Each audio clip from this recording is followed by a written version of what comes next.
பார்த்து வருகிறோம். பாகிஸ்தானிலிருந்து இறக்குமதி செய்யும் பொருட்களுக்கு மத்திய அரசு தற்போது தடை விதித்திருக்கிறது. பெஹல்காம் தாக்குதலை தொடர்ந்து பல்வேறு நடவடிக்கைகள் எடுக்கப்பட்டு வரும் நிலையில் தற்போது பாகிஸ்தான் வழியாக வரும் பொருட்களுக்கு இந்தியாவில் தடை விதித்து உத்தரவு பிறப்பித்திருக்கிறது. கூடுதல் விவரங்களை செய்தியாளர் சுசித்ராவிடம் கேட்கலாம். சுசித்ரா, இந்த உத்தரவின் முழுமையான விவரங்கள்.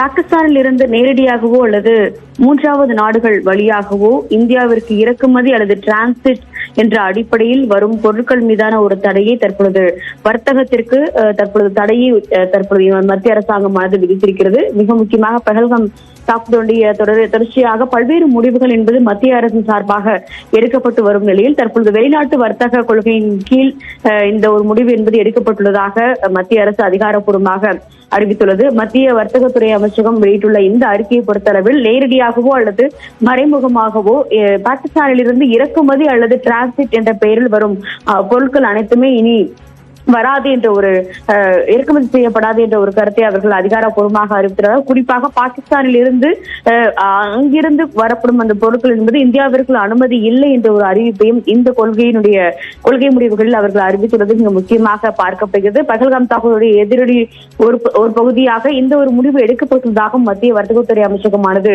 தெரிவித்துள்ளது மிக முக்கியமாக பார்க்கப்படுகிறது. பாகிஸ்தானிலிருந்து இந்தியாவிற்கு குறிப்பாக சவுதி அரேபியா உள்ளிட்ட நாடுகள் வழியாக பங்களாதேஷுக்கு செல்லும் அந்த பொருட்களும் ஒரு சில பொருட்கள் இந்தியாவிற்கும் இறக்குமதியாவது வழக்கமாக இருந்து வரும் நிலையில் தற்போது அந்த வர்த்தகத்திற்கான ஒரு தடையை தற்பொழுது மத்திய அரசாங்கம் விதித்துள்ளது மிக முக்கியமாக பார்க்கப்படுகிறது. மத்திய வர்த்தகத்துறை அமைச்சகம் இந்த அறிவிப்பை தற்பொழுது அதிகாரப்பூர்வமாக ஒரு கொள்கை முடிவாக வெளியிட்டுள்ளது.